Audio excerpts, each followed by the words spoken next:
Okay, let's look at an example of a probability tree diagram using 3 fair coin tosses. And this is an example of independent events.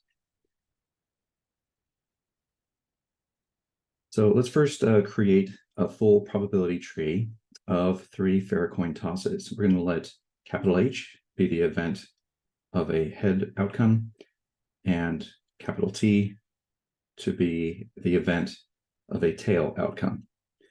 So note that tossing a fair coin is a case of independent events because the result of one coin flip has no effect on the next one. And so because flipping a coin already implies that events are independent, this is going to negate the use of conditional probability. So I put conditional probability in this example only just to kind of show where it would be in case those events were dependent, but we're not going to be considering these conditional probabilities in this example because flipping heads or tails is independent. And so we only use conditional probability with dependent events. So we can kind of strike that there. Now, performing a tree diagram for this example is extreme overkill for this type of problem, but it does illustrate very well the application of the multiplication rule and the addition rule and how a simple probability tree is constructed and calculated using a real example. So again, with my instruction, I'm trying to add in progression of complexity, progression of ideas, and slowly building up so that you can follow along and understand. And so you'll see that a lot of the symbols that I used, like a little lightning cloud and barns and trees, are missing because you're not actually going to probably draw those in when you solve your own probability problems. You're just going to draw the skeleton or the basic structure of a tree diagram, much like what I've done here. So let's complete this tree diagram for 3 coin flips. So here is where we got the first coin flip. And so we could get heads or tails. And if we're to proceed down this branch, the probability of getting heads is 1/2. And the probability of going down this branch is the probability of getting tails. And that probability is 1/2. So now if we progress to the second coin flip, so down this branch is the probability of getting heads again. And because each successive coin flip is independent of the previous one, the probability doesn't change. So the probability of getting heads again is 1/2. The probability of getting tails is again 1/2. The same here and the same here. And now if we proceed to a third coin flip, the probability of getting heads a third time is 1/2.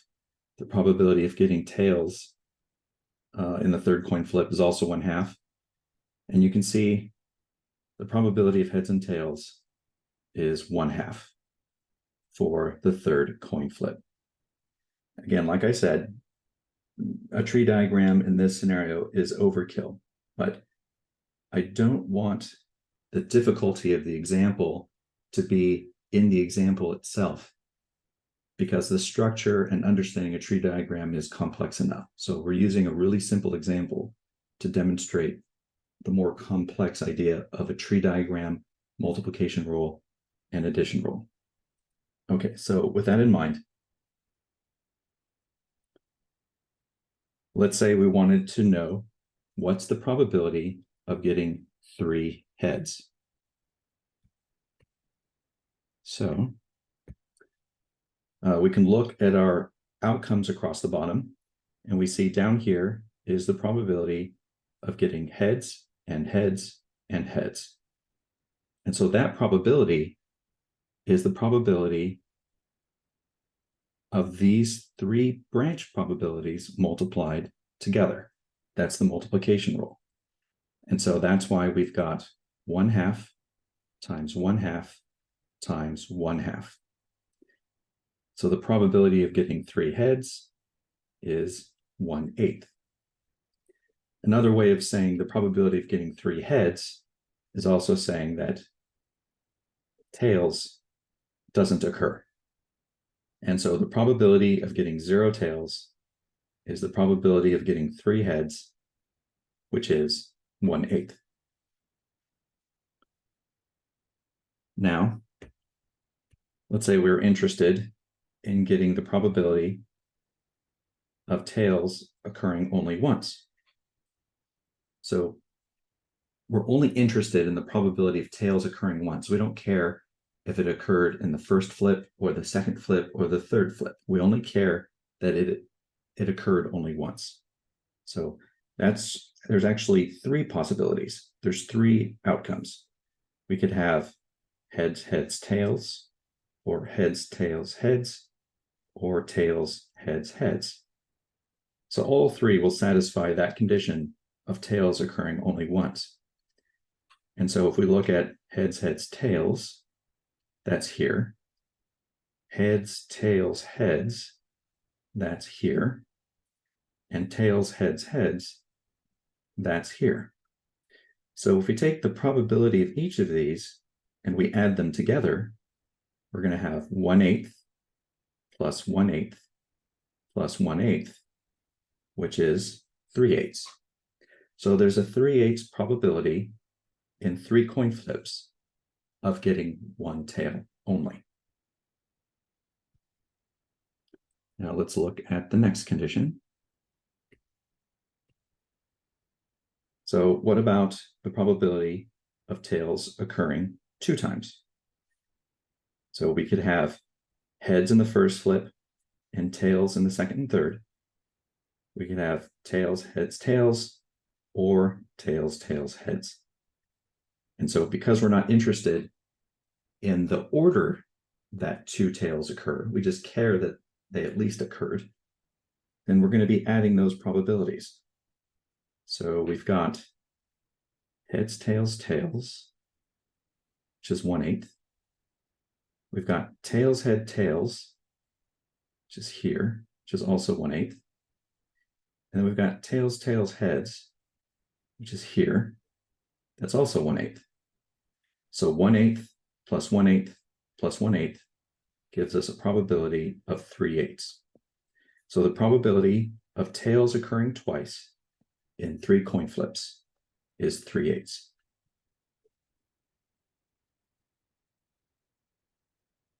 So next, let's look at, finally, the probability of getting 3 tails. So tails occurring 3 times.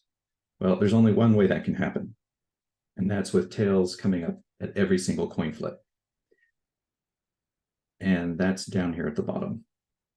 So we have a 1/2 chance of getting tails in the first flip, 1/2 probability of getting tails in the second flip, and a 1/2 probability of getting tails in the third, and 1/2 times 1/2 times 1/2 gives us 1/8.